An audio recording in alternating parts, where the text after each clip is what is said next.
Jeshi la Kujenga Taifa JKT limetangaza kuchukua hatua kali kwa watu wanaogushi vyeti vya kuhitimu mafunzo ya jeshi hilo kwa lengo la kuombea kazi katika taasisi na kampuni mbalimbali hapa nchini.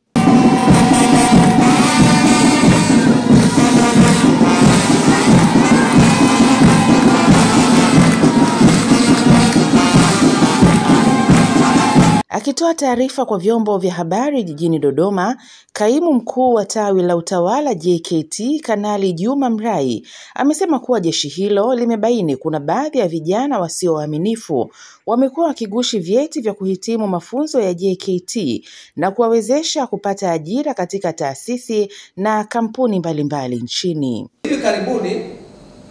Jeshi la Kujenga Taifa limebaini uwepo wa vyeti vya kugushi vilivyotumiwa na baadhi ya vijana ambao sio waaminifu ili kujipatia ajira katika taasisi na makampuni yanayohitaji watendaji waliopitia mafunzo ya Jeshi la Kujenga Taifa. Jeshi la Kujenga Taifa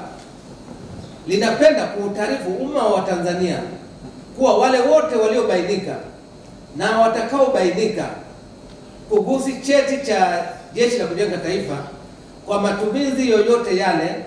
hatua kali za kisheria zitachukuliwa dhidi yao. Hata hivyo, amesema jeshi hilo lipo tayari kutoa ushirikiano kwa taasisi na kampuni yoyote kwa ajili ya uhakiki wa vyeti vya JKT kwa waajiriwa hao. Jeshi la Kujenga Taifa lipo tayari kutoa ushirikiano kwa taasisi na makampuni yote yanayohitaji uhakiki wa vyeti vya Jeshi la Kujenga Taifa kwa watumishi wao waliopitia mafunzo ya Jeshi la Kujenga Taifa. Aidha, Jeshi la Kujenga Taifa linaendelea kusisitiza kuwa nafasi za kujiunga na mafunzo ya Jeshi la Kujenga Taifa zinatolewa kila mwaka kwa vijana wote wa Kitanzania wenye sifa ili wamalizapo mafunzo ya Jeshi la Kujenga Taifa waweze kupata cheti cha kuhitimu mafunzo ya Jeshi la Kujenga Taifa kiuhalali.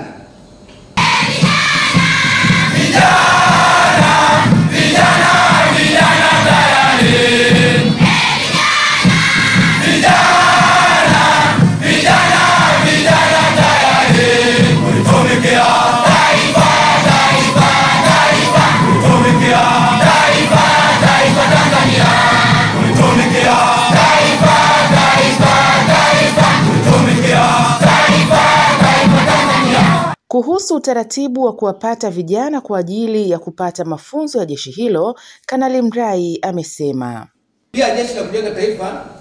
linawakumbusha wananchi kuwa nafasi hizo zinatolewa kwa kutangazwa katika vyombo mbalimbali vya habari na mitandao ya kijamii hapa nchini. Hivyo wananchi waepuke kutapeliwa kwa namna yoyote ile,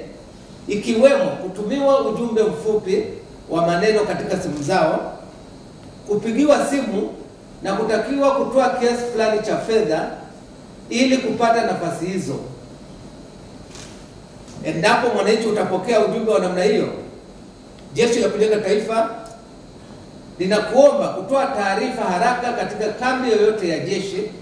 au kituo chochote cha polisi kilicho karibu na wewe